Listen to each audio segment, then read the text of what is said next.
je m'appelle Michael Ott, je suis avocat allemand au sein du cabinet Epp Rechtsanwälte Avocat et je conseille des entreprises françaises, notamment en droit social allemand. Dans cette vidéo, je vous propose un rapide tour d'horizon des règles de base applicables au contrat de travail à durée déterminée, connu sous le nom de CDD, en droit allemand. Avant toute chose, il convient de relever deux différences majeures du droit du travail allemand par rapport au droit du travail français. Tout d'abord, en application du droit du travail allemand, aucune indemnité de fin de contrat, dite indemnité de précarité, n'est due au salarié à l'expiration du terme convenu du CDD. Ensuite, il est possible de procéder à la rupture anticipée d'un CDD dans les mêmes conditions qu'un contrat à durée indéterminée, dès lors que cette option a été convenue au préalable entre les parties. Un licenciement pour faute grave reste par ailleurs toujours possible, même si cette possibilité n'est pas prévue dans le contrat de travail. Lorsqu'on s'intéresse plus en détail au régime des CDD de droit allemand, il convient d'opérer la distinction entre les CDD pour motif valable et les CDD sans motif. Un CDD justifié par un motif valable n'a pas de limite de durée maximale et peut donc se poursuivre aussi longtemps que le motif existe.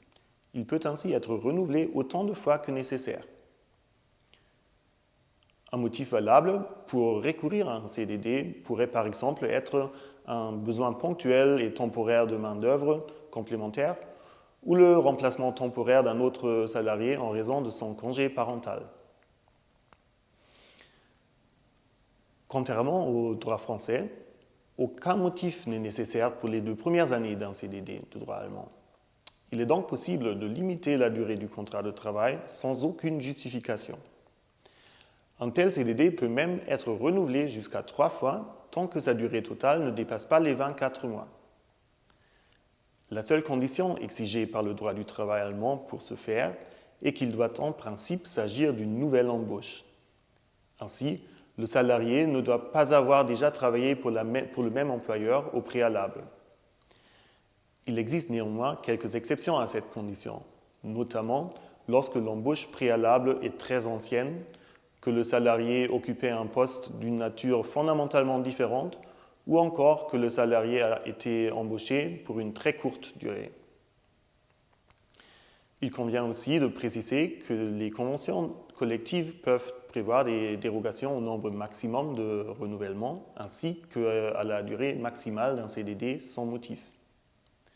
Dans certains cas, la loi prévoit même la possibilité de conclure un CDD sans motif pour une durée encore plus longue.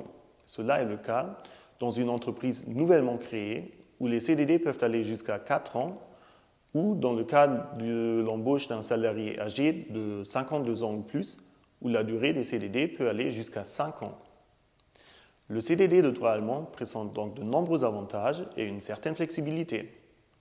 Toutefois, comme en droit français, attention à son formalisme.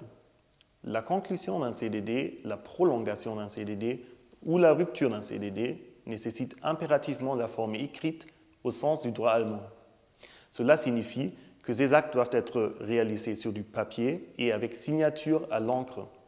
Si vous ne respectez pas ce formalisme ou si vous convenez oralement avec le salarié d'un CDD, et ce même si vous le signez par la suite, ce contrat sera souvent considéré comme un CDI. Ce détail ne devrait cependant pas vous décourager. Le CDD est très répandu en Allemagne en raison de sa flexibilité et je suis bien entendu à votre disposition pour vous conseiller selon vos besoins. Merci und vielen Dank et à bientôt.